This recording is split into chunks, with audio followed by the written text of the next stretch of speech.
today is a national day of action in support of the movement that started here at Garfield High School, but certainly hasn't ended at Garfield.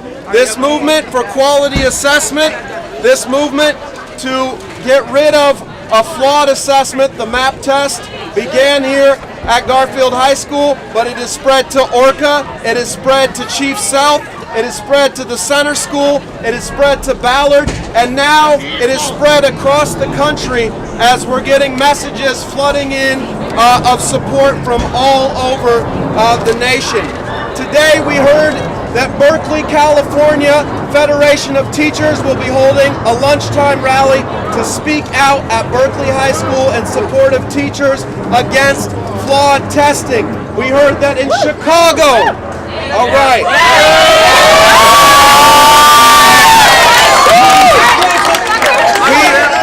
We have heard that in Chicago, more than a score will be petitioning at 30 different schools against flawed testing and in support of Garfield High School.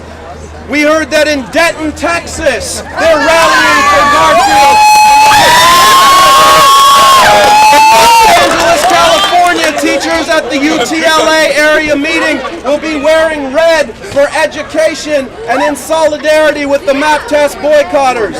In Portland, Oregon, the Students Union of Portland, Oregon is holding a press conference to speak out against their own flawed test and in solidarity with the MAP test boycotters. On the East Coast in Rochester, New York, they're rallying for Garfield High School. Supporters will be leafleting the Rochester State of the Schools address and speaking out in support of our movement. At Chief South High School, there's a rally going on right now. And we have gathered here, the educators at Garfield High School, to make this a clear message. You can try to implement the MAP test here at Garfield, but if it's wrong for students, it won't happen.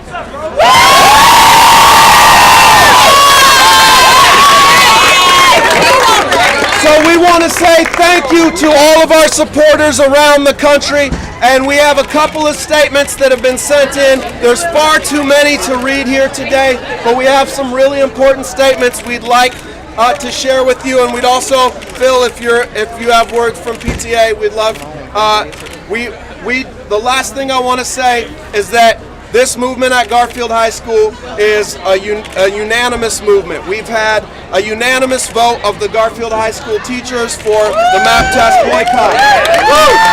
We had a unanimous vote of the PTSA board, and we had a unanimous vote of the Associated Student Body Government. And so Garfield speaks with one voice today, and that voice is being heard around the nation.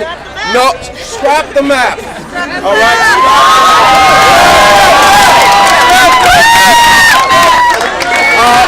Language arts teacher Adam Gish has a particularly important solidarity message to share with you. And this is from Dr. John W. Carlos, the 1968 Olympic gold medalist who raised his hand in protest. He writes, "Without question or hesitation, I stand with the teachers, students, and parents of Garfield High School as they resist these unjust, soul-crushing standardized tests. This is not a Garfield issue. It's a discussion in every public high school across the United States. We should all applaud and raise our fists for the people at Garfield and remember them forever as the first to stand up."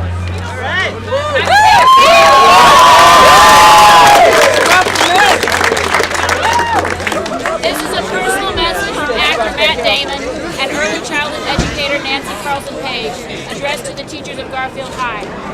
We are writing to support all of the teachers at Garfield High School. We admire your strong and unified stand against the district-mandated standardized test.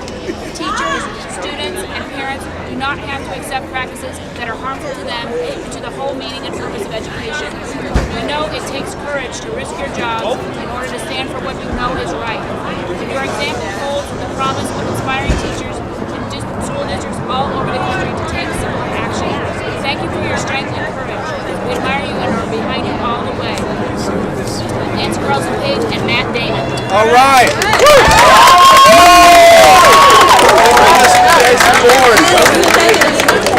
Next, I'd like to introduce Phil Sherburne, who's the president of the Garfield High School PTSA.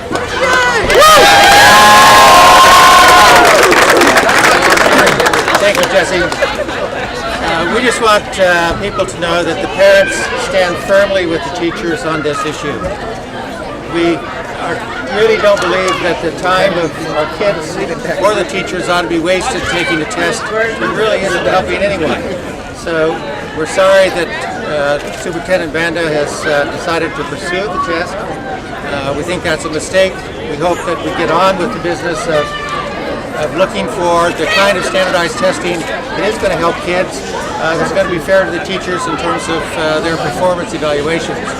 So we're happy to see this kind of support to make these changes, and we're going to be standing behind the teachers each step of the way as we try to improve the system.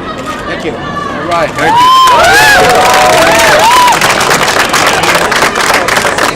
So this movement is just beginning. It's going to spread to school to school to school as more and more staff decide they want quality assessment. We are so happy to have so many supporters from around the city and around the nation. And one of our supporters is here with us. Our last speaker is going to be the president of the Seattle-King County NAACP, the oldest civil rights organization in America. We are so glad they're here standing with us today. James Biden. Please give me a moment to catch my breath. I had to run up a few steps and a little bit of ways over from a parking lot from another school that is doing things that are very important here today.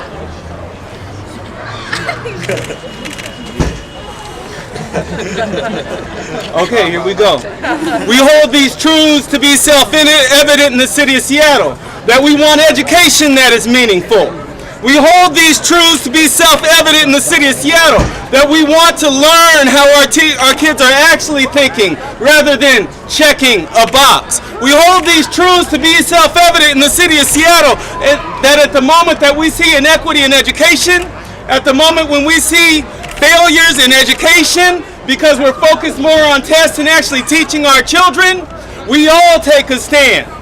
This stand here today is not only linked to the teachers, it's linked to the students that have made decisions in relation to this particular test. This is no more than just a civics lesson.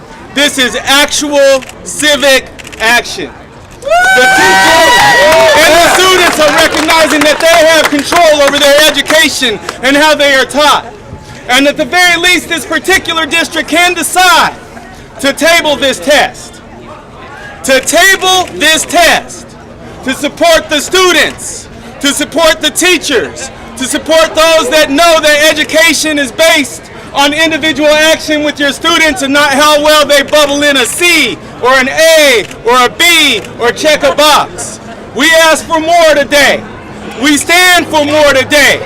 We will stand with every teacher, every student, everybody that makes that decision that they expect more of their education than what is being delivered through standardized testing. And I think that we should be clear. When I say standardized testing, I don't just mean the test itself, I mean standardized answers. Why would we ever have a test that says you can either choose A, B, C, D, or E without explanation? Because it's only through actual explanation that the teacher can say, okay, we have an understanding of exactly what your thought process is, and then be in a place where, gee, perhaps this student is onto something that's entirely new and we can learn from them. Or perhaps we can show them where their particular thinking error is. We have had a several-year-long failure in the city of Seattle because we have relied on standardized testing rather than relying on the direct service providers, which are the teachers. And our message to the superintendent here today, and when I say our, I mean the NAACPs, is if you are seeking a focus group, you do not need to pay people $100,000 or more from places that are not from here, from people that don't actually teach children. The focus group has spoken. It's the teachers, it's the principals, it's the students. The focus group has spoken. It's spoken.